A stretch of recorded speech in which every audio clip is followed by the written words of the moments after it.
are ready. Okay, I want to be a bit brief. I would like, where's Willis? Kwanza utasema vile imekuwa, alafu nizungumze. Thank you very much for coming. Today we came to court for the court to issue a ruling on deferment of plea taking on the proposed charges that the state are trying to illegally bring against my client Jimmy Wanjigi. And we informed the court that there are proceedings going on in the High Court, and in one of the files the High Court has stayed any further proceedings or prosecutions in relation to the proposed charges until the petition filed in the High Court is heard and determined. And we invited the court to consider that ruling, and at this stage to arrest its ruling and stay its proceedings in recognition of the High Court order.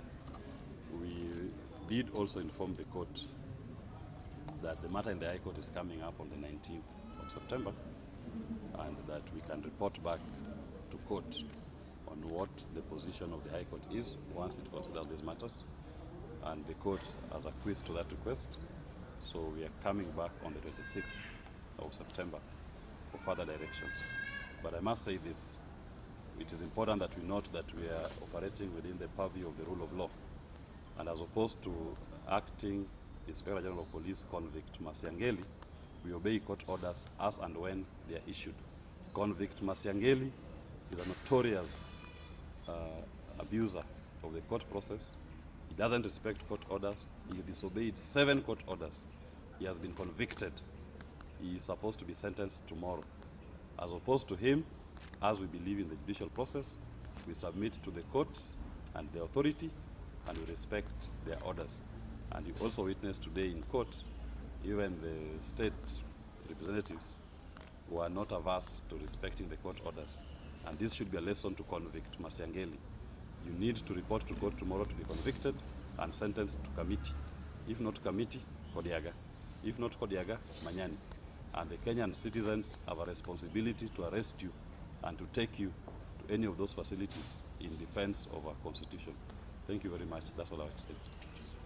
We also have with us the president of Bunge la Mwananchi, Jkia. Some of the members of that Bunge had also equally been illegally arrested and arraigned in court on similar issues, allegedly because they are associated with Mr. Jimmy Wanjigi. So they were arrested and they planted fake explosives on them and purported to charge them for that offense and allegedly for creating disturbance. So the president of Bunge, Jkia, is here and he can talk to you.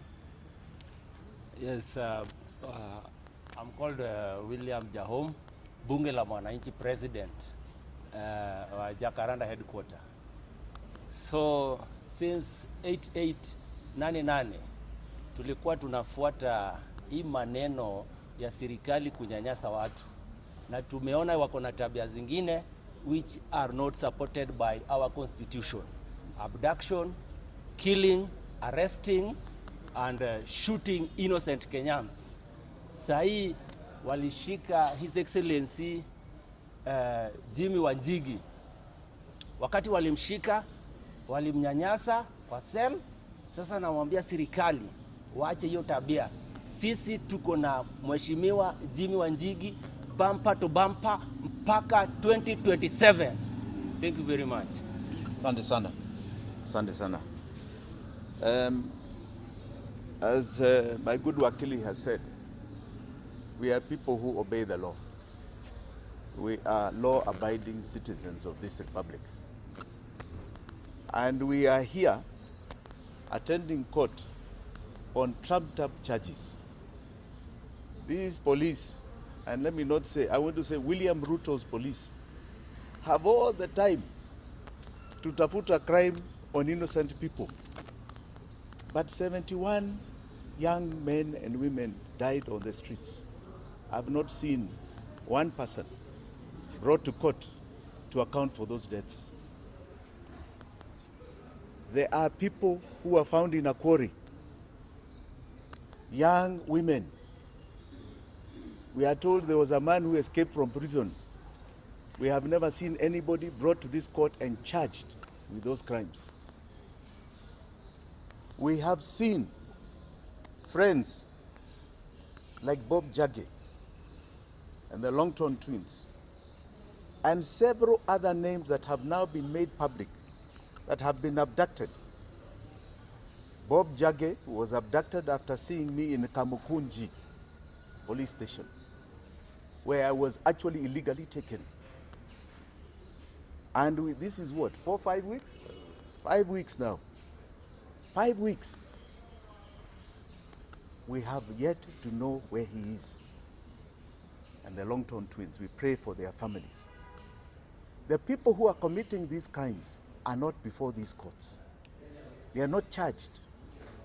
This is what you call embedded impunity. And that impunity is being perpetuated by one William Samoei Ruto, who has decided the Constitution is not his true north. He will not follow it. He will ignore it. He will ignore the oath that he took. This is a delinquent of the Constitution in power.